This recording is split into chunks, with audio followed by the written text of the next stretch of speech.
Jean-Pierre Filiu, bonjour. Bonjour. Nous sommes ravis de vous recevoir. Vous êtes historien, professeur des universités en histoire du Moyen-Orient contemporain à Sciences Po.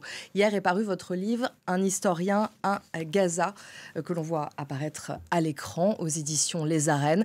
Vous avez passé un mois à Gaza, près de Khan Younes, du 19 décembre 2024 au 21 janvier 2025. Vous êtes donc une des rares personnes qui n'est pas un humanitaire à avoir pu pénétrer dans l'enclave palestinienne, puisque, je le rappelle, Israël interdit à la presse étrangère l'accès à la bande de Gaza. C'est grâce à Médecins sans frontières, à qui d'ailleurs vous avez décidé de reverser l'intégralité des droits d'auteur de ce livre. C'est grâce à eux que vous avez pu rentrer dans la bande de Gaza.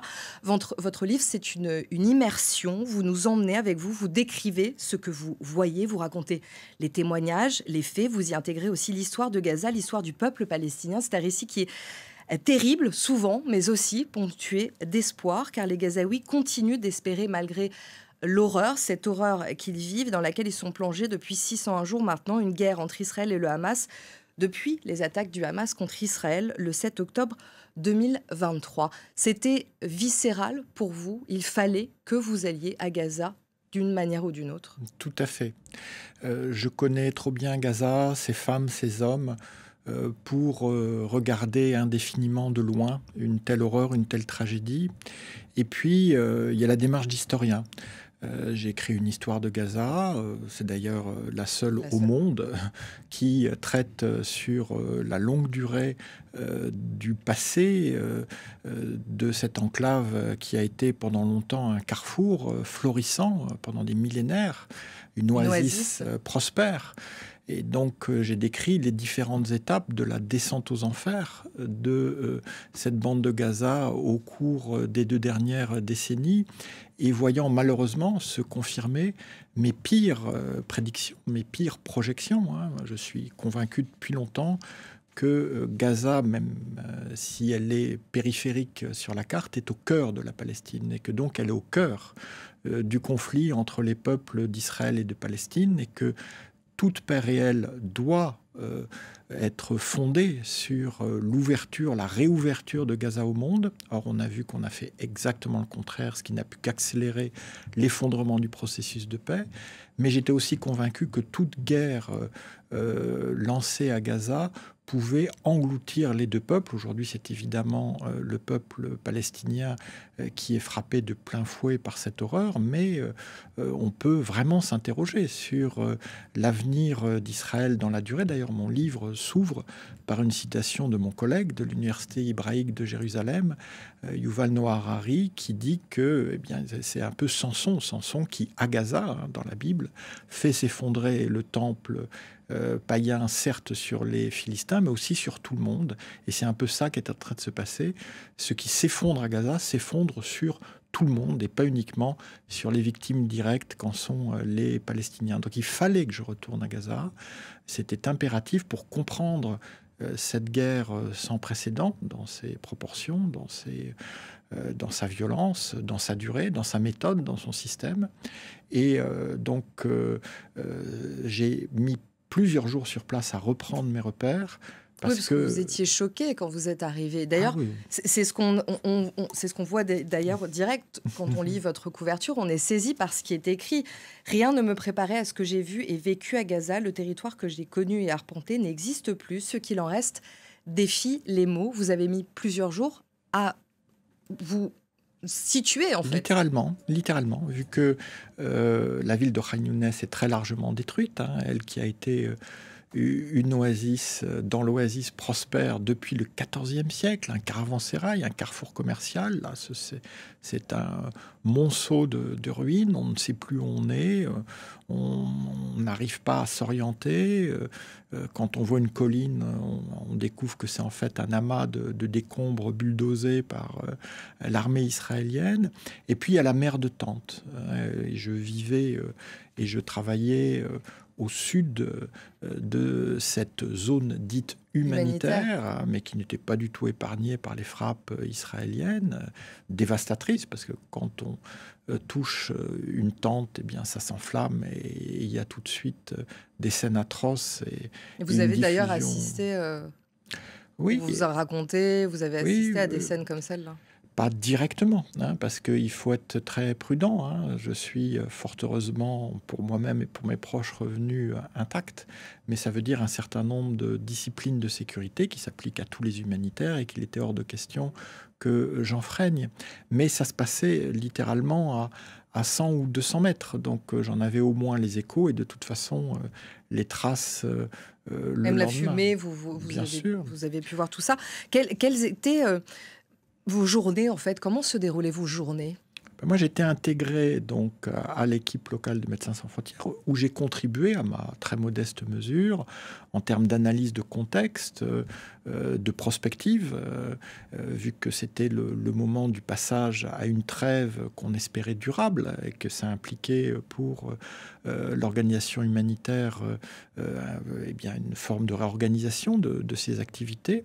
Donc, j'étais pleinement intégré. Je suis très reconnaissant à MSF de m'avoir accordé sa confiance. Mais j'insiste, tout ce que je dis dans le livre, tout ce que je dis actuellement face à vous, n'engage que moi, hein, et ne doit absolument pas être imputé de quelque façon que ce soit à Médecins sans frontières. Donc il y avait ce cadre de travail, et puis il y avait les déplacements. Il m'est arrivé de loger aussi au nord de la zone humanitaire, à Deir el-Balah, dans la seule agglomération encore digne de ce nom, c'est-à-dire le monastère du Dattier en arabe. Là aussi, c'était un endroit très prospère. Mais c'est déroutant parce que c'est une ville fantôme. C'est une ville où il y a encore des murs, parce que les bombardements ont visé une maison, un pâté de maison, mais il n'y a pas eu les grandes offensives terrestres qui ont ravagé Khan Younes ou Rafah plus au sud. Mais en même temps, la véritable activité, c'est dans la rue. Ce sont les tentes qui sont entassées sur les trottoirs, qui bloquent tous les carrefours. Et c'est au fond cette ville de réfugiés qui est en train de submerger la ville qui tient encore plus ou moins debout. Alors je vais revenir sur cette mère de tentes que vous évoquez dans votre livre. Les conditions dans lesquelles ils vivent, les décharges à ciel ouvert, les tentes en plastique, les trous en guise de sanitaire, les rancœurs, les disputes, ces journées qui s'étirent sans avenir. Et pourtant, vous dites que ces femmes, ces hommes se présentent chaque jour le plus soignés possible, dignes, parfois même souriants. Ils sont d'une incroyable résilience. Comment est-ce qu'ils font quand on sait qu'ils vivent ce quotidien que vous avez vécu avec eux? Ben ça, c'est leur secret, et c'est aussi ce pourquoi je les admire, au-delà du respect immense que j'ai pour toutes ces femmes et ces hommes qui tiennent bon face à une telle horreur. Et moi, je connais ces personnes, je connais cet espace, et la société de Gaza est une société traditionnelle, très conservatrice à bien des égards, et aussi profondément pudique. Donc en fait, les Palestiniens s'épanchent très peu. Quand ils vous disent, mais vraiment, qu'ils ont passé une nuit difficile, ça veut dire que ça a été apocalyptique. Soit les bombardements ne leur ont pas laissé une minute de répit, soit il y a eu une inondation à cause de pluies torrentielles qui a transformé leur refuge en un cloaque. Et ils disent que ça a été difficile. Et il faut prolonger l'échange pour comprendre l'ampleur du deuil, de la perte. Alors il y a à la fois cette pudeur, hein, qui est, je l'avoue, un des traits de caractère que j'apprécie le plus dans ces femmes et de ces hommes, mais il y a aussi la nécessité presque vitale de conserver une carapace de survie, de ne jamais l'ébrécher, parce qu'il suffirait qu'il y ait justement la moindre faille pour qu'on s'effondre, parce que la douleur est trop forte, le deuil est trop intense, et donc à la veille de la trêve, donc cette trêve qui finalement n'a duré que quelques semaines à partir du 19 janvier, mais dont j'ai connu les 2 premiers jours, les premiers jours d'espoir, d'espérance, de grands retours par file indienne, de dizaines de milliers de Palestiniens vers les ruines pour replanter leurs tentes sur les ruines de leur maison. Eh bien, à ce moment-là, que disait-il? Disait-il, je vais enfin pouvoir pleurer, ce qu'il s'était interdit. Je vais enfin pouvoir retourner sur le tas de décombres où je sais que mes proches sont ensevelis, sous lequel ils sont toujours inaccessibles. Et je vais pouvoir commencer de faire mon deuil. Et ce travail de deuil, il est évidemment incommensurable, vu l'ampleur de la perte. Je ne vais pas inonder de nouveau de chiffres, mais on les connaît, ils sont juste accablants. Plus de 53 000 morts de on personnes a tuées maintenant dépassé du côté 54 000. palestinien. Et l'ONU dit que ces chiffres seraient plutôt fiables. Ah non seulement ils sont fiables, mais ils sont minimaux. Ils sont minimaux. Oui, parce qu'il y a encore toutes les personnes qui sont ensevelies. Et tous ces corps qui sont ensevelis, qui n'ont pas encore été encore récupérés. Donc à l'échelle d'un pays comme la France, c'est 1,5 million de morts, dont 1,5 million d'enfants. Et eux, ce sont vraiment les victimes absolues. Hein. Les psychologues sont unanimes. Ce sont les plus touchés, les enfants. Oui, pour dire que tous les enfants, tous, sans exception, ont besoin au moins d'un accompagnement psychologique et pour une bonne partie d'entre eux d'une thérapie qui est inconcevable dans les conditions actuelles. D'abord parce qu'il n'y a que 4 psychiatres pour l'ensemble de la bande de Gaza et qu'on sait que les enceintes médicales ne sont absolument pas épargnées par les frappes israéliennes, mais aussi parce qu'il ne faut pas justement ébrécher cette carapace de survie. Il faut attendre le moment d'un vrai cessez-le-feu et pas d'une trêve. Là, j'entendais dire, oui, il y aura ceci, il y aura cela. Ce sera toujours une trêve.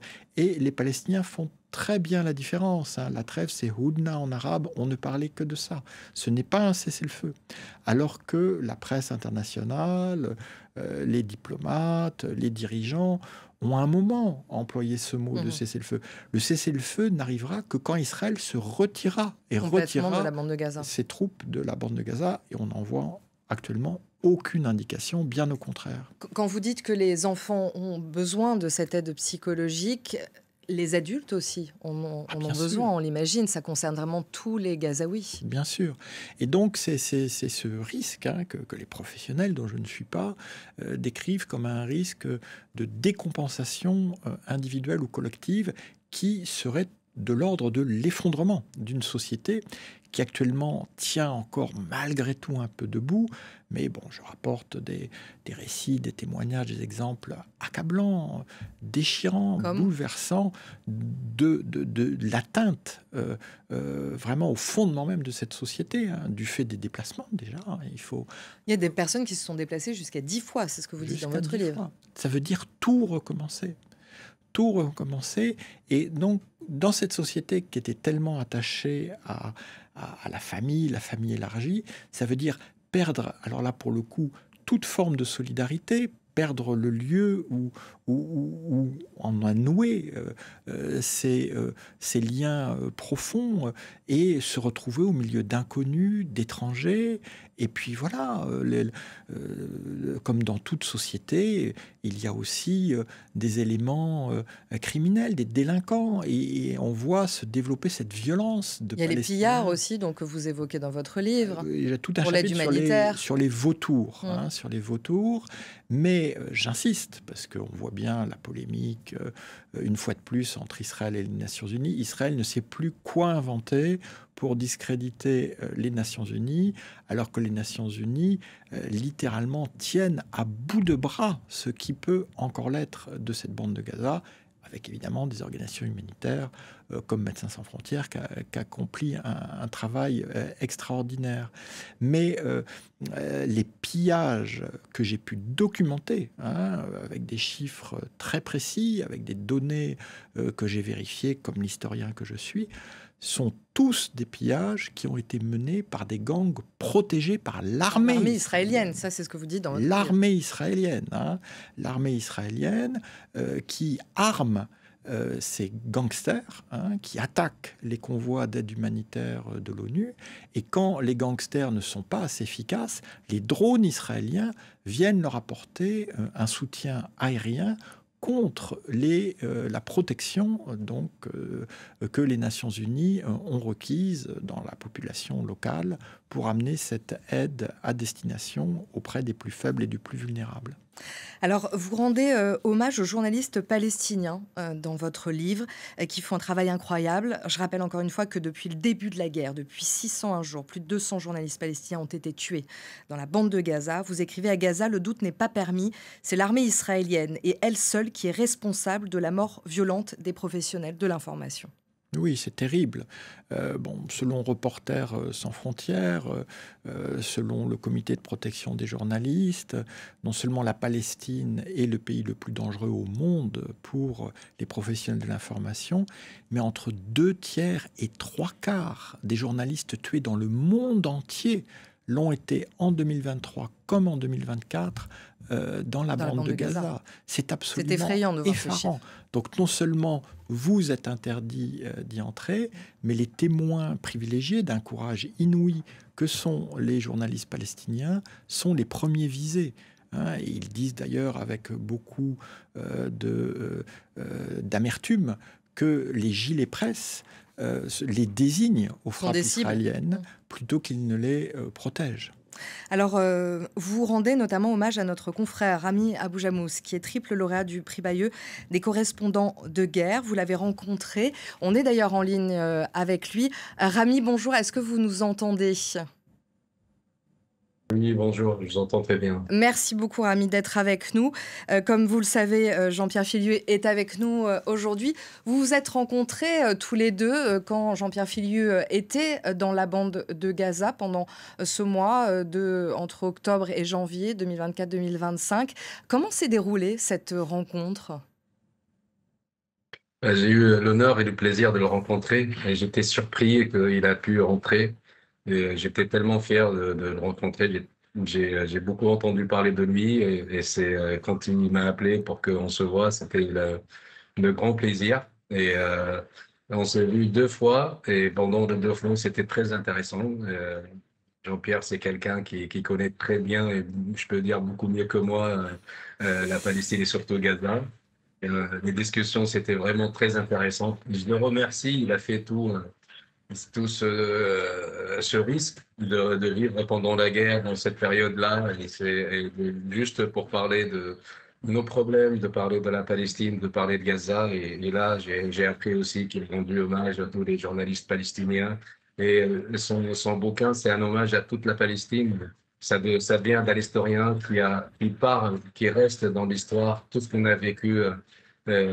Pour lui, c'était un mois, mais pour nous, ça fait presque 2 ans. Et je suis vraiment reconnaissable de tout son travail parce que c'est un grand travail. J'ai pas eu le plaisir de lire le bouquin, mais j'ai quelques extraits. J'ai vu ce qui s'est écrit là, sur Le Monde récemment et ça m'a beaucoup touché et surtout que c'est un grand travail et très fin et très précis, beaucoup de détails. Et c'est le travail de Jean-Pierre que tout le monde connaît et je suis vraiment reconnaissable. Merci beaucoup, Jean-Pierre. Jean-Pierre Filiu, une réaction ? D'abord, je suis vraiment très ému de revoir Rami, même si c'est par écran interposé. Et je suis reconnaissant à France 24 de nous permettre ces retrouvailles. Et puis dire, mais alors là, avec les mots les plus simples, mais les plus forts, à quel point je suis admiratif du courage, du calme avec lesquels Rami Abou-Jamous et ses consoeurs et ses confrères continuent dans des conditions aussi extrêmes, aussi exposées à accomplir leur devoir, à accomplir leur mission travail de journaliste. Et ils sont nos yeux, nos oreilles dans cette bande de Gaza qui est quand même largement abandonnée du monde. C'est grâce à eux que l'on arrive à suivre, parfois heure par heure, les différents développements de cette tragédie. Ils en sont vraiment les dépositaires. Et cette mission, ils l'accomplissent avec beaucoup de professionnalisme, de rigueur, et ils méritent tout notre respect. Je suis bien d'accord avec vous. Rami, chaque jour, vous exercez votre travail de journaliste. Vous savez que comme vos confrères, vous êtes une cible. Vous continuez à nous informer, car nous avons, nous, cette frustration de ne pas pouvoir venir et de rentrer à l'intérieur de la bande de Gaza. Votre travail, il est essentiel et vous le continuerez coûte que coûte. Bien sûr, ça fait partie justement parce que vous ne pouvez pas entrer. Et malheureusement, on est devant non seulement une guerre sans pitié et un génocide militaire, mais aussi on est devant une guerre médiatique.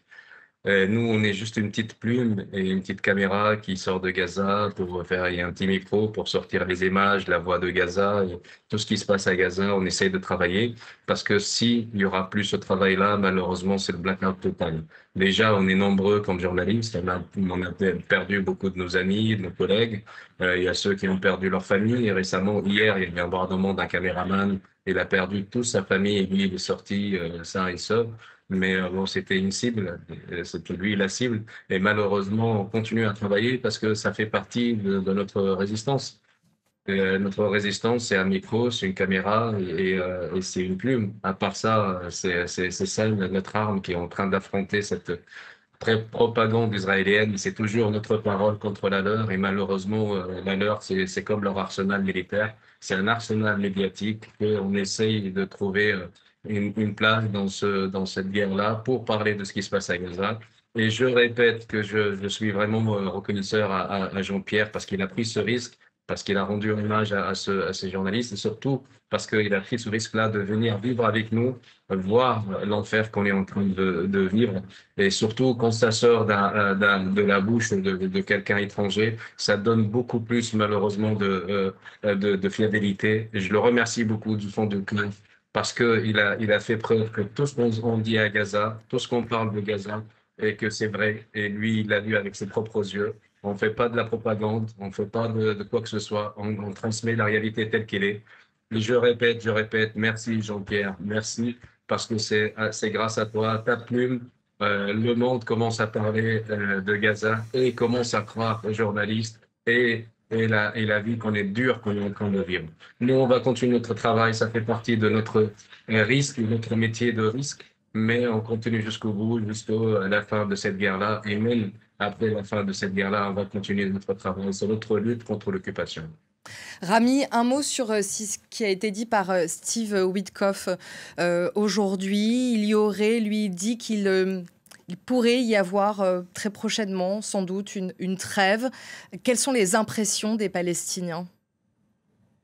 On attend n'importe quelle bonne nouvelle. Mm.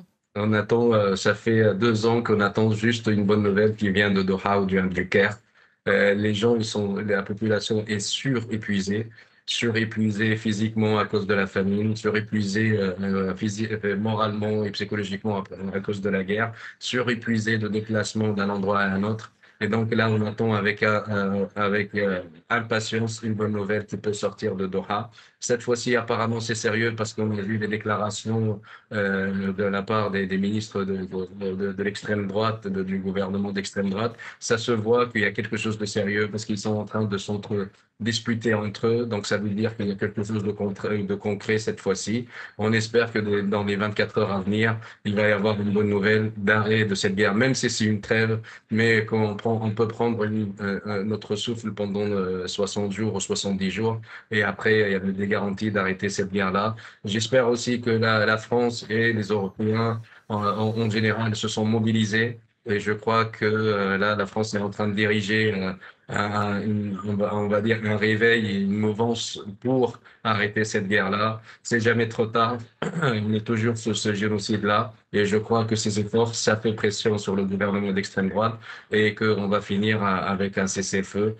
Tout le monde ici a de l'espoir. C'est vrai que c'est l'espoir, mais trempé dans le désespoir, parce qu'on vit tout le temps de ce désespoir-là. Mais cette fois-ci, on attend une bonne nouvelle. Bientôt, c'est l'Aïd chez nous, c'est la grande fête. J'espère que ça va être deux fêtes, la fête de Cessez-le-feu et la fête de l'Aïd. On le souhaite aussi, Rami. Rami, une dernière question sur l'aide humanitaire, cette aide humanitaire qui arrive au compte-gouttes depuis quelques jours. Comment ça se passe? On a vu hier notamment ces Palestiniens affamés qui sont allés piller cet entrepôt du PAM. Et puis il y a quelques jours, cette distribution complètement chaotique avec cette fondation. Oui, malheureusement, c'est le but des Israéliens. Cette armée-là veut faire du sorte que c'est l'armée la plus humanitaire du monde. On vous frappe et on vous nourrit. Et justement, ils voulaient utiliser ce chantage-là entre la nourriture et le déplacement. Et ils le disent clairement. Ils disent, voilà, on a fait ce centre pour que on puisse déplacer la population vers le sud. Je crois que ce système a échoué, surtout avec le chaos que vous avez vu. Il y a des gens, des milliers de personnes ça fait 2 mois qu'ils n'ont rien à manger, ni eux, ni leur famille, ni leurs enfants. Donc tout le monde s'est précipité, tout le monde est allé piller. Et le pillage, c'est pas que dans ce centre-là, même l'aide humanitaire qui passe pour les ONG, à cause de la famine. Tout le monde se dirige pour avoir un sac de farine parce que ça fait longtemps il n'a pas eu le privilège d'avoir un pot de pain, un pot de pain, un bout de pain. Et c'est justement ça. Il faut continuer à faire entrer l'aide humanitaire par les ONG, par les Nations Unies, et pour que ça soit inondé d'aide humanitaire. Et comme ça, il y aura plus de péage. Tout le monde sera servi, tout le monde sera rassasié, entre guillemets. Et on a vu déjà ça pendant la guerre, quand il y avait des moments où c'était le blocus hermétique, ne pas avoir d'aide humanitaire. Et le jour où il y avait d'une façon constante de camions qui passent, les gens ils payaient plus les camions, la farine c'est partout, le prix des aliments a baissé, beaucoup baissé. Donc il faut continuer jusqu'au bout pour que finir avec cette famine-là et surtout arrêter ce phénomène qu'on est en train de voir de bousculade et de pillage. Les gens, ils ont faim. L'occupation, ils ont affamé la population. 2,3 millions de personnes, ils n'ont pas à manger, qui dépendent d'aide humanitaire, qui dépendent des cuisines communautaires. Et cette cuisine qui sont en train d'être bombardées aussi. Mais là, on espère qu'avec le cessez-le-feu et avec l'entrée permanente d'aide humanitaire, tout ça, ça va finir et on va reprendre notre dignité parce que là, c'est la pure humiliation qu'on est en train de vivre. Et petit à petit, il y aura plus de problèmes avec l'aide humanitaire et tout le monde sera servi. Merci beaucoup, Rami. Jean-Pierre Filiu, vous voulez dire un dernier mot à Rami? Lui dire comme toujours, hein, bon courage, que on pense très fort à toi, vous, à ta famille, à tes proches. Et puis, on espère effectivement que cette perspective de cesser le feu, hein, pas uniquement de trêve, de sortie durable de cette tragédie, parce qu'effectivement, comme ça a été rappelé, ce degré d'humiliation est juste insupportable, d'abord pour les Palestiniens de Gaza, mais pour le monde dans lequel on vit. Nous ne devons pas laisser une situation pareille perdurer. C'est indigne et cela menace l'ordre mondial à partir du moment où quelque part sur notre planète on traite des centaines de milliers, plus de 2 millions de femmes, d'hommes et d'enfants de cette manière. Eh bien, c'est terrible pour l'humanité tout entière, pas uniquement pour Gaza ou le Moyen-Orient. Merci encore 1000 fois, Rami, d'avoir été avec nous depuis la bande de Gaza. On continue cet entretien avec vous, Jean-Pierre Filiu. Vous écrivez dans votre livre « L'expression de nettoyage ethnique ne semble pas excessive pour qualifier l'expulsion méthodique de la population, la destruction tout aussi méthodique des bâtiments et le ciblage des derniers lieux de vie organisés que sont les hôpitaux. Je suis à peine de retour dans la bande de Gaza que me submerge déjà la tragédie de ce territoire assiégé. Vous avez vu tout ça de vos propres yeux, toutes ces destructions, cette famine, cette mère de tante. Vous êtes ce témoin, comme le disait Rami, ce témoin, cette voix étrangère qui a pu rentrer à l'intérieur. Et en plus, vous êtes historien. Donc j'utilise désormais l'expression de guerre inhumanitaire, Oui. Parce qu'elle me paraît appropriée pour désigner d'abord une instrumentalisation, une militarisation sans précédent de l'assistance humanitaire, dont je rappelle qu'en droit international, elle est un devoir pour la puissance occupante. Elle ne saurait en aucun cas être une arme qu'on utilise à l'encontre d'une population civile. Et puis, guerre humanitaire, parce que banalisation des traitements inhumains. Hein. On pourrait en faire la liste, elle est terrible. Et cela, en effet, me paraît justifier ce néologisme, hein, guerre inhumanitaire, guerre qui est menée avec une inhumanité systématique. Et c'est notamment aussi pour ça que vous avez aussi consacré ce chapitre aux hôpitaux.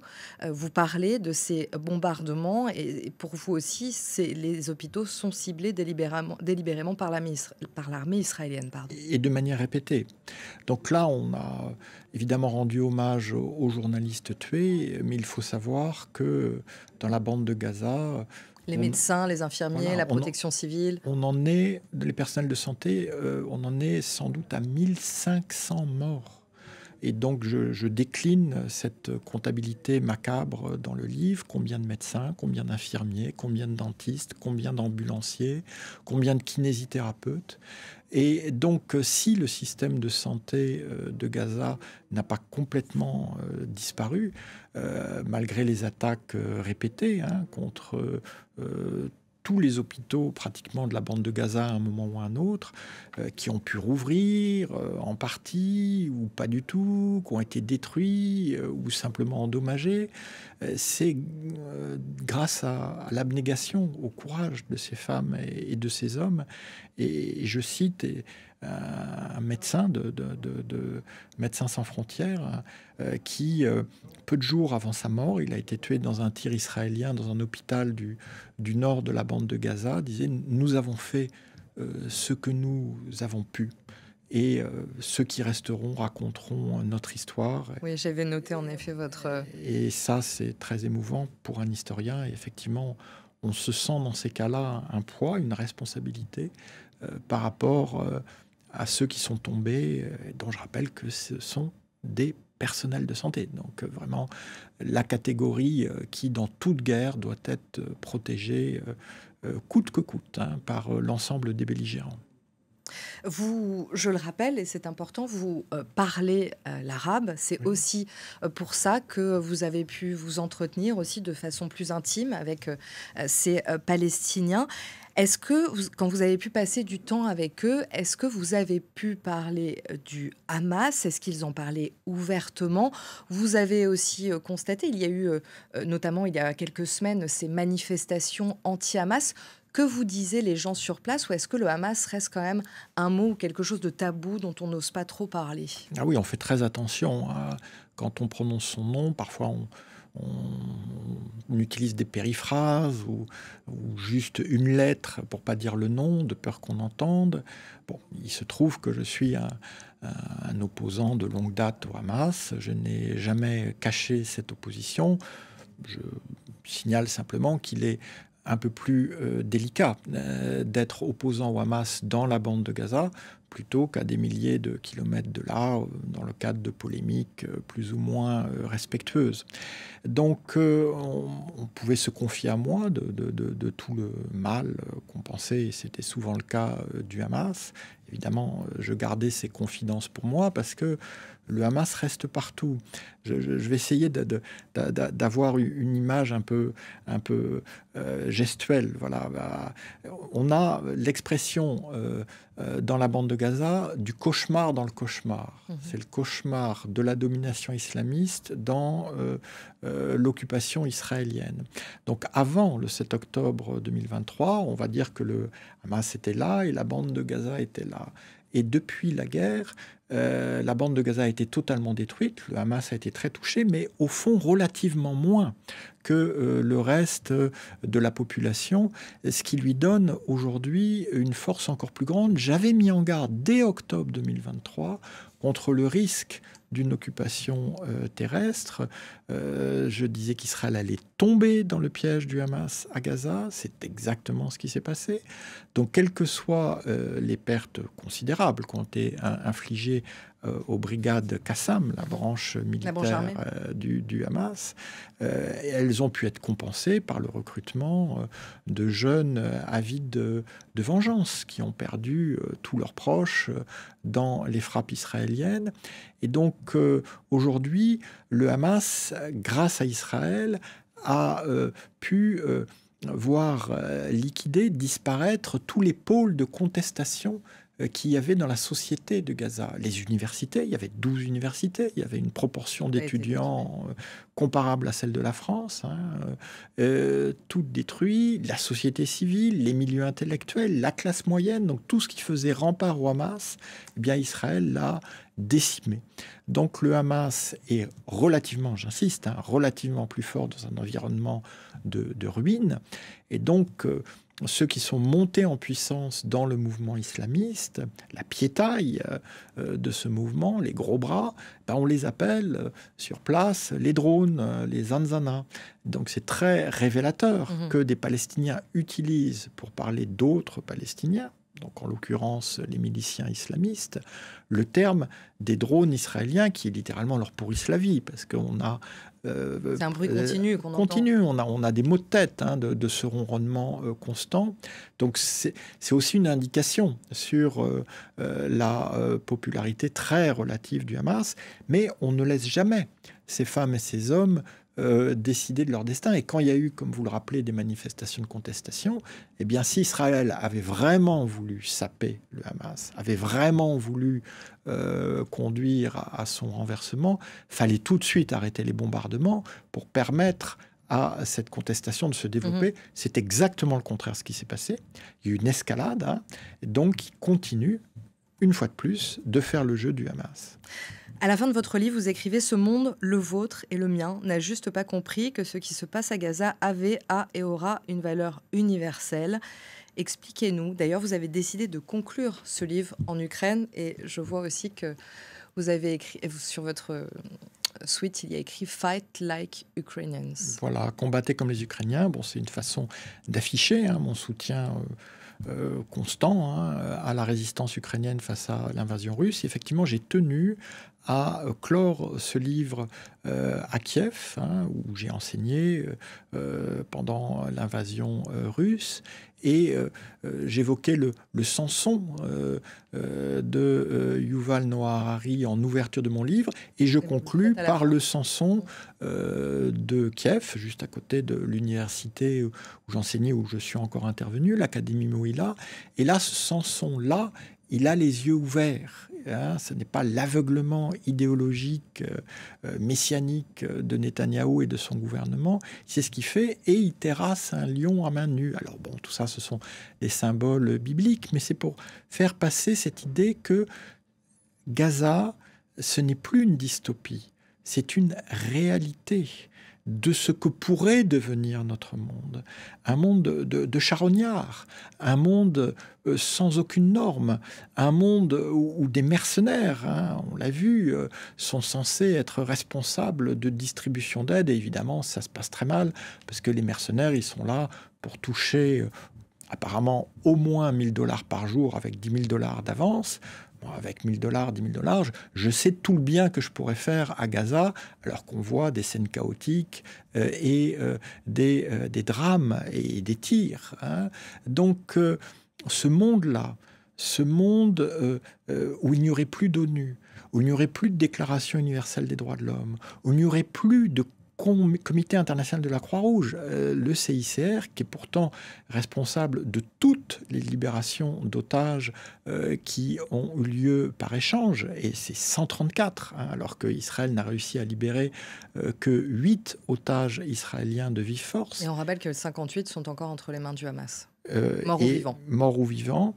Et donc on voit que le CICR a été touché. Ce sont les fondements même de notre ordre international.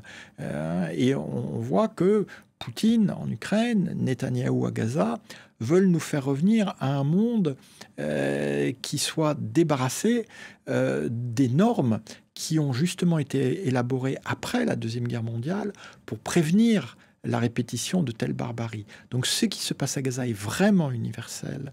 Et ce qui se passe à Gaza, c'est un danger pour l'humanité entière.